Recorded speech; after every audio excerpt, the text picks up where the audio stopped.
2019 திமுகவில் சேர்ந்தோடனே அவர் புனிதராக மாறினார். எப்படி மோடி கவர்மெண்ட்டில் வந்து அமலாக்கத்துறையால் வேட்டையாடப்படுபவர்கள், எதிர்க்கட்சிகளை சார்ந்தவர்கள், அந்த கட்சிகளிலிருந்து விலகி பிஜேபியில் சேர்ந்தால் ஞானஸ்நானம் பெற்று புனிதர்களாக, புனித போப்புகளாக உருவாகிவிடுவார்களோ, அந்த மாதிரி திமுகலையும் அதிமுகவில் கொள்ளையடிச்சு திமுகவில் சேர்ந்தால் அவர் புனிதர்கள் ஆகிவிடுவார்கள். சரியான உதாரணம் நம்முடைய செந்தில் பாலாஜி. எதிர்கட்சி அந்தஸ்து கூட எல்லாம் மக்களால் முழுக்க நிராகரிக்கப்பட்ட ஒரு இயக்கமாக சிபிஎம் மாறி போனது காரணம், எதை சாதனைன்னு சொல்லி திரும்ப திரும்ப மக்களிடம் வாக்குகளை பெற்றார்களோ அந்த சாதனையையே மக்களுக்கு வேதனையாக அவர்கள் மாற்றியது. மண்ணிலையும் பொண்ணிலையும் கை வச்ச எந்த அரசுகளும் தப்பி பழித்ததாக வரலாறு கிடையாது.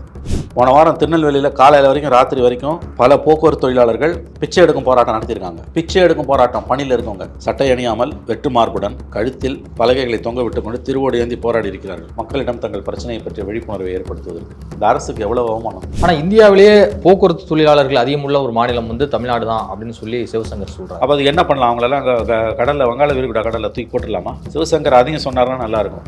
என்ன தீர்வு என்ன? நீங்கள் மோடி கவர்மெண்ட்டை எதிர்க்கிறதுக்கு காரணம், காங்கிரஸ் கவர்மெண்ட்டை எதிர்த்ததுக்கு காரணம் தனியார் மயமாக்குறாங்க. போக்குவரத்து துறையா ஏற்கனவே அரசுடைமையான போக்குவரத்து கழகங்களை தனியார் மயமாக்குறேன்ற, ஏற்கனவே தனியார் மயமாக இருந்ததுன்னா அது வேற. அரசுடைமையாக இருந்த போக்குவரத்து கழகங்களை நீங்கள் வந்து அரசு கட்டுப்பாட்டில் இருக்க போக்குவரத்து கழகங்களை தனியாருக்கு கொடுக்குறீங்கன்னா அது மிகப்பெரிய கொள்கை முடிவு.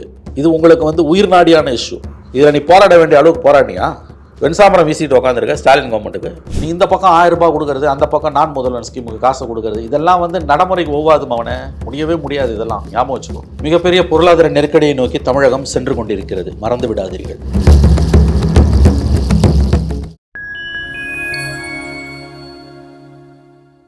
ஃபைன் டைம் வாய்ஸ் நேயர்களுக்கு வணக்கம். நான் உங்கள் சங்கீத்வான். நம்ம சிறப்பு நிகழ்ச்சியில் நம்மோடு இணைந்திருக்கிறார் மதிப்பிற்குரிய மூத்த பத்திரிகையாளர் திரு மணி அவர்கள். வணக்கம் சார். சென்னை மாநகர போக்குவரத்து கழகம் வந்து தனியாருக்கு வந்து மினி பஸ்ஸுகளை வந்து விட அனுமதி வழங்கியிருக்கு. இது வந்து ஒரு பெரும் விவாத பொருளாக மாறி இருக்கு. ஆனால் அதே சமயம் வந்து காலியான பணியிடங்கள் வந்து நிரப்பப்படலை. இன்னும் பலருக்கு வந்து ரிட்டையர்ட் ஆனவங்களுக்கு ஓய்வூதியம் வழங்கப்படலன்னு இது ஒருத்தரும் ஒரு பல்வேறு புகார்களை வரிசை கட்டி வந்து நின்றுட்டு தான் இருக்குது. என்ன நடக்குது மாநகர போக்குவரத்து கழகத்தில்? போக்குவரத்து கழகங்களை தனியார் மயமாக்க மாநில தமிழக அரசு முடிவு செய்து விட்டது என்று தான் தெரிகிறது. அதனுடைய வெள்ளோட்டமாகத்தான் முதல்ல சென்னை மாநகரிலேயே மினி பேருந்துகள், தனியாருக்கான மினி பேருந்துகளை விட போகிறாங்க. ஏற்கனவே உங்களுக்கு ஞாபகம் இருக்கும், பண்டிகை காலங்களில் வந்து தனியார் பேருந்துகளை அனுமதிச்சாங்க. பண்டிகை காலங்களில் கூட்ட நெரிசல் அதிகமாக இருக்கும், ரஷ் அதிகமாக இருக்கும், கூடுதல் பேருந்துகளை இயக்குவாங்க. ஃபார் த ஃபஸ்ட் டைம் என்ன பண்ணாங்க, இப்போ சமீபத்தில் பண்டிகை காலங்களில் பொங்கல் சமயத்தில், அதுக்கு முன்னால் நியூ இயர் அப்போல்லாம் தனியாருக்கு வந்து தீபாவளி டைம்லலாம் பார்த்துருப்பீங்க, தனியார் பேருந்துகளை அனுமதி. இல்லை, பொங்கலுக்கு நான் கூட தான் போனீங்க, பொங்கலுக்கு நீங்கள்லாம் தனியாரில் தான் போனீங்க. இதுக்கு முன்னால் இது நடந்ததே கிடையாது. இது வந்து எதிர்கட்சிகள் ஏற்கனவே ராமதாஸ், பாமக அரசு சிறப்பு பேருந்துன்னு ஓட்டியிருந்தாங்க. ஆமாம், ஆனால் தனியார் பேருந்துகளை இயக்குனாங்க. இது வந்து வெள்ளோட்டம், அதாவது தனியார் மயமாக்குவதற்கான வெள்ளோட்டம். 21 ஆட்சிக்கு வந்ததுலேருந்தே திமுக அரசு முழுக்க தனியார் மய கொள்கையை நோக்கி நகர ஆரம்பித்து விட்டது. ஆனால் வெளியில் பூச்சி வேலை என்னென்னா, நாங்கள் அரசு துறையை, பொதுத்துறையை காப்பாற்றுறோம். இதை முதல்ல அவங்க பரிசோதித்து பார்ப்பது, பரிசோதனை களம் எதுன்னா போக்குவரத்து கழகங்கள் தான். போக்குவரத்து கழகங்களுடைய நிலைமை ஜெயலலிதா ஆட்சி காலத்திலேருந்து 2011 படுமோசமான நிலைமைக்கு போக ஆரம்பித்தது. செந்தில் பாலாஜி போக்குவரத்துறை அமைச்சராக இருக்கும்போது ஆரம்பித்த கேடு இது. மிகப்பெரிய அளவில் ஊழல், பேருந்துகளை வாங்குறதுல ஊழல், ஸ்பேர் பார்ட்ஸ் வாங்குறதுல ஊழல், டீசலில் ஊழல், எல்லாத்துலேயும் ஊழல். அதோட உச்சமாக நியமனத்தில் ஊழல். அதாவது பேருந்து ஓட்டுநர், கண்டக்டர், டிரைவர் அப்பாயின்மெண்ட்டில், அந்த கேஸில் தான் இப்போ ஜெயிலுக்கு போயிட்டு வந்தார் அவர். இன்னமும் அந்த வழக்கு நடக்குது. அவர் எந்த அளவு ஊழல் பண்ணார்னா, 2015 ஜூலையில் ஜெயலலிதாவே அவர் அமைச்சரவையிலேருந்து நீக்கினார். அப்படி நீக்கப்பட்ட ஒரு நபரை 19 திமுக சேர்த்துக்கிச்சு தான் கட்சியில். இன்னும் சொல்லப்போனால் 2016 சட்டமன்ற தேர்தலில் மு.க. ஸ்டாலின் எதிர்க்கட்சி தலைவராக இருக்கும்பொழுது செந்தில் பாலாஜிக்கு எதிராக அவர் பேசிய பேச்சுக்களை எல்லாம் இன்றைக்கி எடுத்து மறு ஒலிபரப்பு செய்தீர்கள் என்றால் அந்த வழக்கு எவ்வளோ சீரியஸான வழக்குன்னு உங்களுக்கு தெரியும். குளித்தலை பொதுக்கூட்டத்தில் பேச அவ்வளோதான்.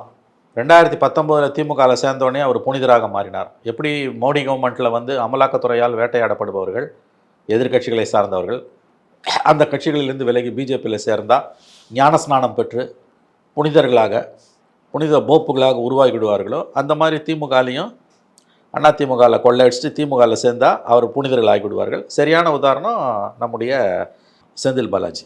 ஜெயலலிதா பீரியடில் யாரெல்லாம் ஊழல் செஞ்சாங்களோ அவங்கெல்லாம் திமுகவில் சேர்ந்தாங்கன்னா அவர்களுக்கு உடனடியாக புனிதர் பட்டம் கொடுக்கப்படும்.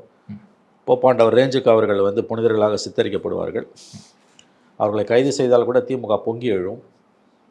அவங்க 1.5 வருஷம் பொறுத்து ஜெயிலில் இருந்துட்டு வந்தாலும் அவர்களை அமைச்சர்கள் ஆக்குவார்கள். இதெல்லாம் எதில் தியாகம் ஆரம்பிச்சது? பெரியது. தியாகம் பெரிது, சரியான வார்த்தை. தியாகம் பெரிது, அதனினும் உன் உறுதி பெரியது. உன் உறுதி பெரிது. மெய்சில் இருக்கும். திராவிட மாடல் ஆட்சியோட தர்மங்கள் வந்து உங்களை மெய்சில் இருக்க வைக்கும்.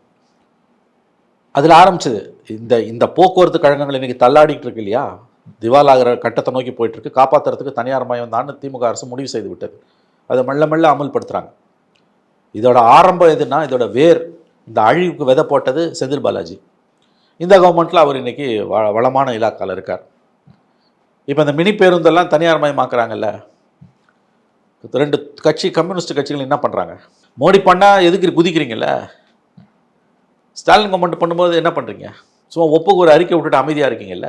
எடப்பாடி பண்ணால் என்ன தெருவில் வந்து குதிச்சிருப்பீங்கல்ல. இப்போ மட்டும் ஏன் கையது கொண்டு மெய்யது பொத்தி இருக்கீங்க? அப்படியே மெல்லிய மயிலிறகால வருடி கொடுப்பது மாதிரி தானே அறிக்கை கொடுக்குறீங்க. ஏங்க அப்பட்டமாக ப்ரைவேட்டைஸ் ஆகுதுங்க டிரான்ஸ்போர்ட் கார்பரேஷன்ஸு. மோடி வழியில் ஸ்டாலின் கவர்மெண்ட் இப்போ பயணிக்க தொடங்கி விட்டது. இது எவ்வளோ பெரிய இஷ்யூ இது. முள்ள கொண்டு வராங்க. முதல்ல பண்டிகை காலங்களில் தனியார் பேருந்துகளை வாடகைக்கு எடுத்து ஓட்டுறது, அப்புறம் சில வழித்தடங்களை கொடுக்கறது. இப்போ மினி பேருந்துகளுக்கு வந்திருக்கு, நாளைக்கு மெயின் பேருந்துக்கு வரும். கலைஞரோட பெரிய சாதனையாக நீங்கள் சொல்கிறது அவர் தனியார் பேருந்துகளை அரசு பேருந்துகள் ஆக்கினார்னு, போக்குவரத்து கழகங்களை அரசுடைமை ஆக்கினார் தான் நீங்கள் கலைஞருக்கு கொடுக்கக்கூடிய பட்டமே. இன்றைக்கி ரிவர்ஸில் போகுது. அப்போ நீங்கள் பெருமைப்படுறதுக்கு எது இருக்குது?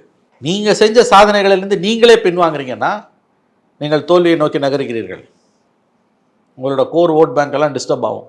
உபரி நிலங்களை 1977 11 வரைக்கும் மேற்கு வங்கத்தில் ஆட்சி செஞ்ச இடதுசாரி முன்னணி, குறிப்பாக சிபிஎம் மெஜாரிட்டியாக இருந்த அரசு, மேற்கு வங்கத்தில் எந்த பெரிய முன்னேற்றங்களும் இல்லாமல் திரும்ப எப்படி ஜெயிச்சதுன்னா, நில சீர்திருத்தங்கள், நிலமற்ற ஏழை விவசாயிகளுக்கு நிலத்தை பிரித்து கொடுக்கறது, அதில் தான் திரும்ப ஜெயித்தாங்க. 77 34 வரைக்கும் 6-7 தேர்தல்களை ஜெயித்தாங்க. கம்யூனிஸ்ட் சித்தாந்த பார்வையில் அவங்க செயல்பட்டு நில சீர்திருத்தம் மட்டும்தான், வேறு பெரிய வளர்ச்சி திட்டம் ஒன்றுமே கிடையாது. அடி எங்கே ஊந்துதுன்னா 2007-8 நந்திகிராம் சிங்கூரில் டாடா மோட்டார்ஸ் நானோ ஸ்கீமுக்காக கொடுத்த நிலத்தை விவசாயிகள்கிட்ட பிடுங்க ஆரம்பித்தாங்க. கார் தொழிற்சாலை அமைக்கும் போது நிலத்தை கேட்கும்போது, இப்போ நம்ம பரந்தூர் மாதிரி கொடுக்க மாட்டேன்னு சொல்லும்போது அந்த விவசாயிகளுக்கு எதிராக கட்டவிழ்த்து விடப்பட்டது வன்முறை. துப்பாக்கி சூடில் கொல்லப்பட்டார்கள் விவசாயிகள். அங்கே தான் திரிணாமுல் காங்கிரஸ் வளருது. எதை சாதனையாக வச்சு திரும்ப கம்யூனிஸ்ட் சிபிஎம் கவர்மெண்ட் ஜெயிச்சதோ அந்த சாதனை எதிராக திரும்பிச்சு. நிலத்தை, உபரி நிலத்தை பிரித்து கொடுத்தான், அதனால் திரும்ப ஜெயித்தான். கொடுத்த நிலத்தை பிடுங்குறான். கொடுத்த நிலத்தை பிடுங்கும்போது ஓட் பேங்கை உனக்கு எதிராக திரும்புகிறான். 37 வருஷ கம்யூனிஸ்ட் கட்சி ஆட்சி முடிவுக்கு வந்தது. 34 ஆண்டு கட்சி 2007-8 பிடுங்குறான். கடைசியில் அதுவும் அந்த திட்டமும் தோல்வி அடைஞ்சு நானும் வெளியில் போயிட்டான் குஜராத்துக்கு. 11 ஆட்சி மாற்றம் ஏற்பட்டது. இன்ன வரைக்கும் கால் ஊன முடியல. இன்ன வரைக்கும் மேற்கு வங்கத்தில் தலையெடுக்க முடியல. எதிர்கட்சி அந்தஸ்து கூட இழந்த, எதிர்கட்சி அந்தஸ்து கூட கிடையாது.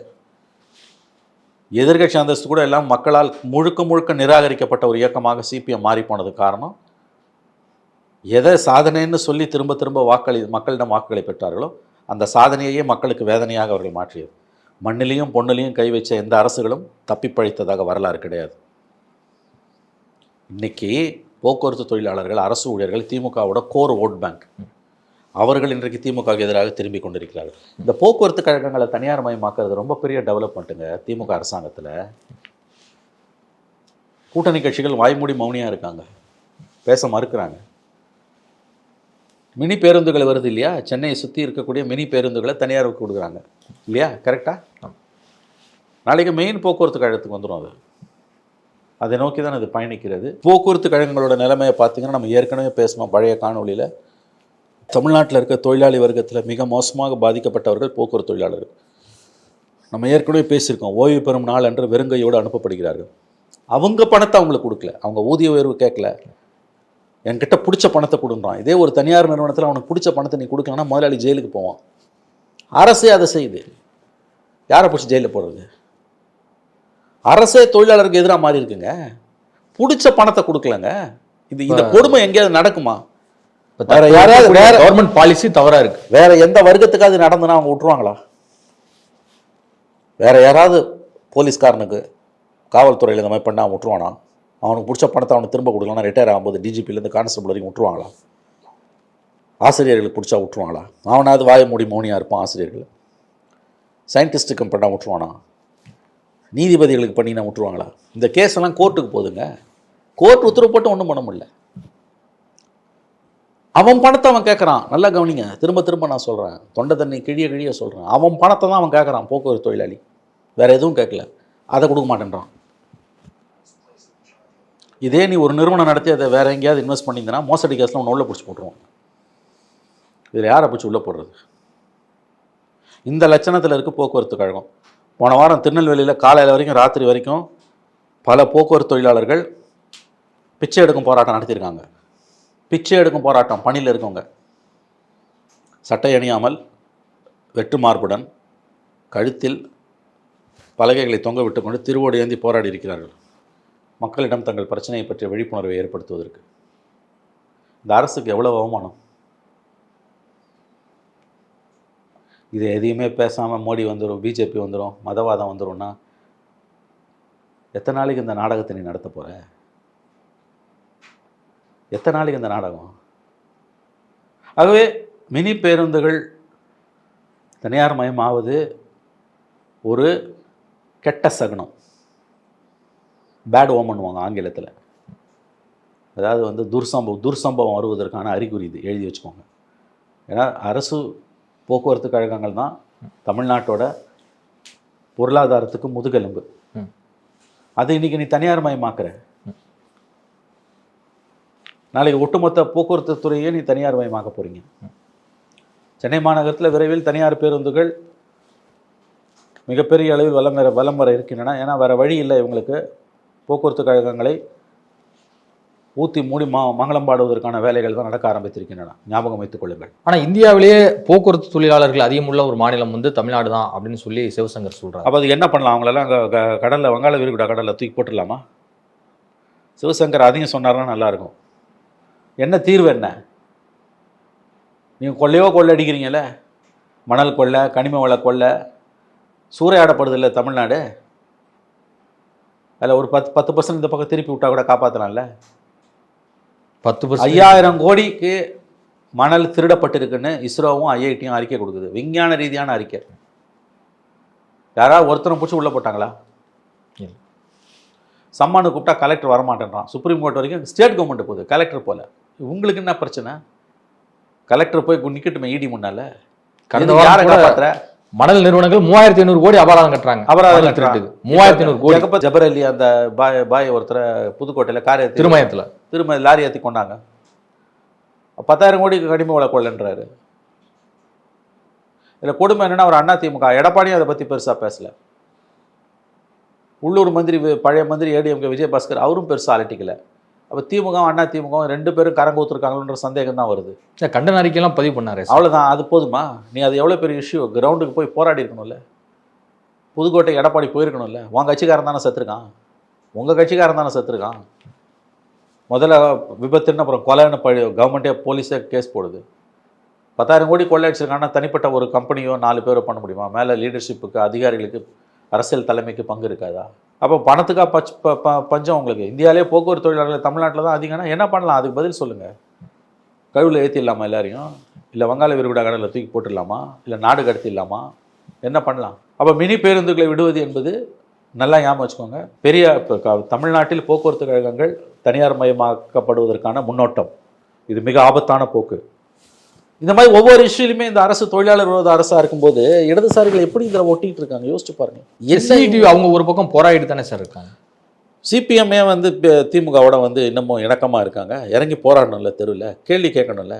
பிஜேபி எதிர்ப்பு, மோடி எதிர்ப்புன்ற அந்த ஒற்றை காரணம் மட்டும் இங்கே நடக்கக்கூடிய இவ்வளவு அட்டூழியங்கள், அநியாயம், பஞ்சமா பாதகம், தொழிலாளர் விரோத போக்கு, மக்கள் விரோத போக்கை நியாயப்படுத்துறதுக்கு உங்களுக்கு வந்து இன்றைக்கி ஒரு சரியான காரணமாக அமைஞ்சிடுச்சு. அது ஒன்றை மட்டும் வச்சுக்கிட்டு நீங்கள் இங்கே எல்லாத்தையும் நியாயப்படுத்திட்டு இருக்கீங்க. இது எத்தனை நாளைக்கு ஓடும்?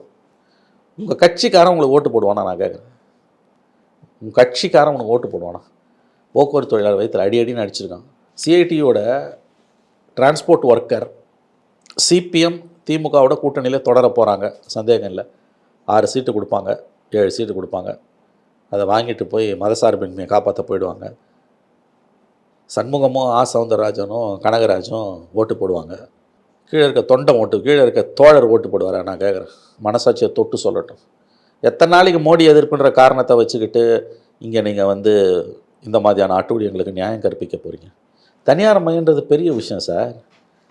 நம்மளை விடுங்க, அவங்களுக்கு பெரிய விஷயம். நான் சொல்கிறேன், அவங்களுக்கு கோர் இஷ்யூ இது, லைஃப் அண்ட் டெத் இஷ்யூ. அது டிரான்ஸ்போர்ட் கார்ப்பரேஷனை ப்ரைவேட்டைஸ் பண்ணுறான்னா லைஃப் அண்ட் டெத் இஷ்யூ. யாருக்கு? தொழிலாளிக்கு. தொழிலாளர் கட்சி தானே உங்கள் கட்சி. ஏன் வந்து இன்றைக்கி அமைதியாக இருக்க? அல்லது சும்மா பெயரளவுக்கு அறிக்கை விட்டுட்டு இருக்க? எத்தனை நாளைக்கு ஏமாற்ற போகிற மக்கள்ன்றான். Serious issue. நான் மறுபடியும் சொல்கிறேன், இல்லை மக்களுடைய சேவைக்காகவே இது மாதிரி விடப்பட்டிருக்கலாம். தனியார் மயமாக்கத்தில் எப்போ சிபிஎம் ஏற்றுக்கொள்கிறதா? நீங்கள் மோடி கவர்மெண்ட்டை எதிர்க்கிறதுக்கு காரணம், காங்கிரஸ் கவர்மெண்ட்டை எதிர்த்ததுக்கு காரணம் தனியார் மயமாக்குறாங்க. போக்குவரத்து துறையா ஏற்கனவே அரசுடைமையான போக்குவரத்து கழகங்களை தனியார் மயமாக்குறேன்ற, ஏற்கனவே தனியார் மயமாக இருந்ததுன்னா அது வேறு. அரசுடைமையாக இருந்த போக்குவரத்து கழகங்களை நீங்கள் வந்து அரசு கட்டுப்பாட்டில் இருக்க போக்குவரத்து கழகங்களை தனியாருக்கு கொடுக்குறீங்கன்னா அது மிகப்பெரிய கொள்கை முடிவு. இது உங்களுக்கு வந்து உயிர் நாடியான இஷ்யூ. இதில் நீ போராட வேண்டிய அளவுக்கு போராடினியா? வெண்சாமரம் வீசிட்டு உட்காந்துருக்க ஸ்டாலின் கவர்மெண்ட்டுக்கு, சும்மா அப்படியே மெல்லிய மயில காலில் தட்டி கொடுத்துட்டு உட்காந்துருக்கு. எவ்வளோ பெரிய இஷ்யூ இதெல்லாம். நீ கிடுகிடுக்க வைக்கிற போராட்டங்களை நடத்திருக்க வேணா? என்ன பண்ணுறீங்க?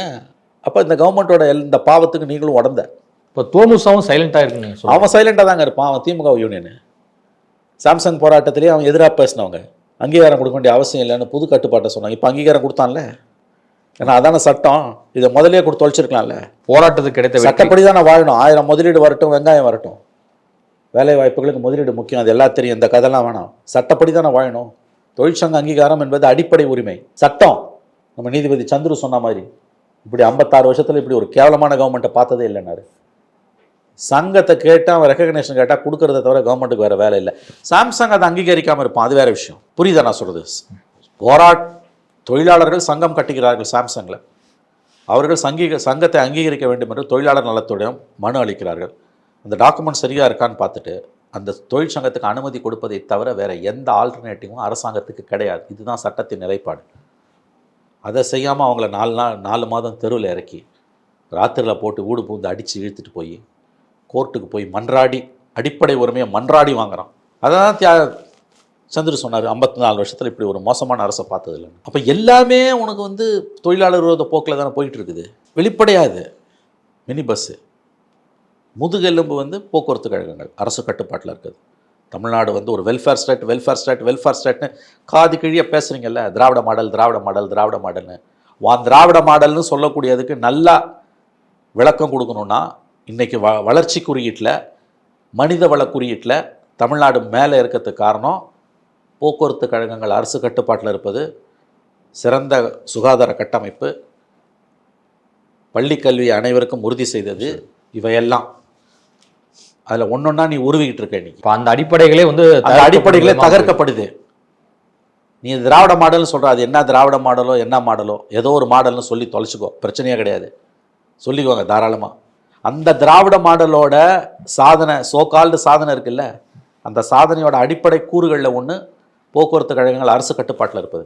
அதனால தான் நித்தி ஆயோக்கில் முதல் 3 மாநிலத்தில் தமிழ்நாடு, கேரளா, மகாராஷ்டிராலாம் இருக்கிறதுல தமிழ்நாடு இருக்கிறதுக்கு காரணமே இதுதான். இந்த அடிப்படை அரசு போக்குவரத்து கழகங்கள், சுகாதார கட்டமைப்பு, அனைவருக்குமான கல்வி, மதிய உணவு திட்டம், இதெல்லாம் தான் நிற்குது. அதில் ஒரு செங்கலாக இன்னைக்கு உருவப்படுது. அப்போ நீ திராவிட மாடல்னு பேசி என்ன பிரயோஜனம் உனக்கு? புரிதலை நான் சொல்கிறது. வேர்லேயே வெந்நீரை ஊற்றுற, வேற வெட்டுற வேலையை கவர்மெண்ட் செஞ்சிட்டு இருக்குங்க. மனித வள குறியீட்டில் நாம் கீழே விழுந்து போவோம், எழுதி வைத்துக் கொள்ளுங்கள். எல்லாத்தையும் தனியார் மயமாக்குறீங்கல்ல. சுடுகாடு தனியார் மயமாகுது. பேச ஆள் இல்லைல்ல. இப்போ பேசுறது அத்தனையும் கொள்கை சார்ந்த விஷயங்கள். மோடி கவர்மெண்ட் எதெல்லாம் பண்ணுதோ, இல்லை எதிர்க்கிறீங்களோ அதெல்லாம் நீங்கள் பண்ணுறீங்க.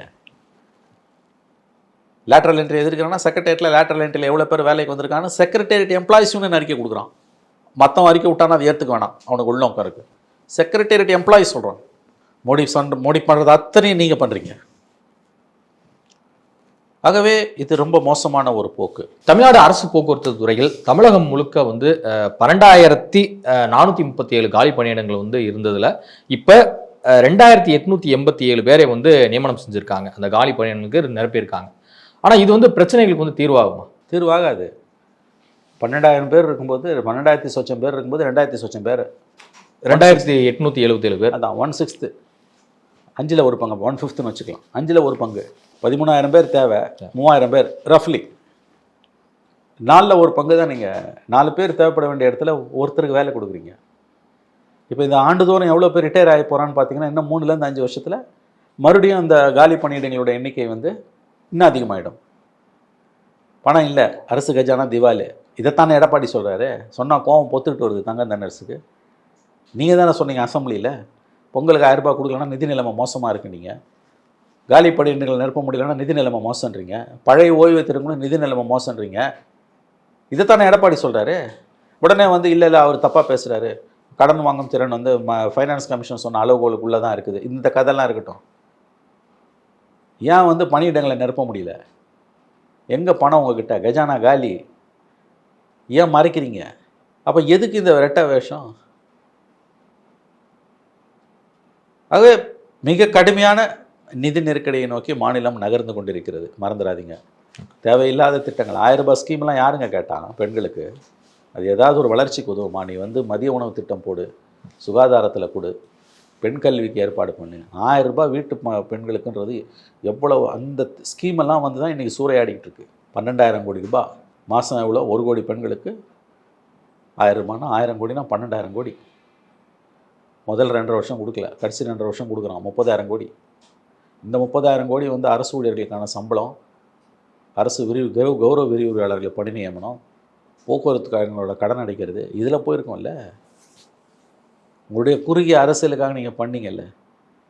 1000 ரூபாய் ஸ்கீம்லாம் வந்து நடைமுறைக்கு ஒத்து வராத ஸ்கீமுங்க. சொன்னால் கோவம் வரும் உங்களுக்கு. அதோட ப்ரொடக்டிவிட்டி என்ன? 1000 ரூபாய் என்ன சாதிச்சிட முடியும்? இல்லை, ஒவ்வொரு குடும்பங்களுக்கான வாழ்வாதாரம் வந்து கொஞ்சம் இல்லைங்க. இது நல்ல பொருளாதாரமே ஹெல்ப் பண்ணும். என்னத்தை உதவும்? 1000 ரூபாய் வச்சு என்னத்தை சாதிச்சிருவான்? அப்போ எவன் பணத்தையோ தூக்கி நீ எங்கேயே கொடுக்குற? அதை தான் அவன் சொல்கிறான். போக்குவரத்து கழகம் எங்ககிட்ட பிடிச்ச பணத்தை வேறு இடத்துல திருப்புறாங்கன்னு. இது எவ்வளோ பெரிய துரோகம் உங்களுக்கு. ஆனால் மற்ற மாநிலங்களும் நிறைய கட்சிகள் வந்து இதே மாதிரியான தேர்தல் வாக்கு யார் பண்ணாலும் தப்புங்க. அவங்களும் இந்த நிலையை நோக்கி போகிறாங்க. திவாலை நோக்கி போகுது. இந்தியாவின் பல மாநிலங்களோட கஜானா இன்றைக்கி திவாலை நோக்கி போயிட்டுருக்கு. அது எப்படி மேனேஜ் பண்ணுவான்னு கேட்டிங்கன்னா, இந்த மாதிரி உழைக்கிறவன் வயிற்றில் அடிப்பான். கௌரவ விரிவுரையாளர்களை மட்டுமே வச்சு மாலை நேர கல்லூரிகள் இயங்குது. அது தெரியுமா உங்களுக்கு? தமிழ்நாடு முழுவதும் இருக்கக்கூடிய அரசு மற்றும் அரசு உதவி பெறும் கல்லூரிகளில் 60% கௌரவ விரிவுரையாளர்களாக நடக்குது. 40% தான் கொஞ்சம் கூட குறைய இருக்கலாம். ஃபுல் டைம் யூஜிசி ஸ்கேலில் இருக்காங்க. பர்மனன்ட் ஸ்டாஃபுக்கு இன்றைக்கி 70,000 ரூபாய் சம்பளம். யூஜிசி கிராண்ட்னா சம்பளம் யூஜிசி ஸ்கேல் இவனுக்கு 20,000. நீ 60% கௌரவ விரிவுரையாளர்களை வச்சு உன்னுடைய கல்லூரிகளை நீ ரன் பண்ணுறனா உன் கல்வியோட தரம் எப்படி இருக்கும்? அப்போ கல்வியோட தரம் மோசமாக போகுதுன்னா அவன் தானே படித்து நாளைக்கு உத்தியோகத்துக்கு வர போகிறான். அவன் தானே நாளைய தமிழ்நாட்டை ஆள போகிறான், நாளைய இந்தியாவை ஆள போகிறான். அவன் தரம் என்னமா இருக்கும்? நீ இந்த பக்கம் 1000 ரூபாய் கொடுக்கறது, அந்த பக்கம் நான் முதல்வன் ஸ்கீமுக்கு காசு கொடுக்கறது, இதெல்லாம் வந்து நடைமுறைக்கு ஒவ்வாதும். அவனை முடியவே முடியாது. இதெல்லாம் ஞாபகம் வச்சுக்கோ. மிகப்பெரிய பொருளாதார நெருக்கடியை நோக்கி தமிழகம் சென்று கொண்டிருக்கிறது. மறந்து விடாதீர்கள். இதுவரை உங்கள் பல்வேறு கருத்து கொடுப்பதற்கு நன்றி சார். நன்றி.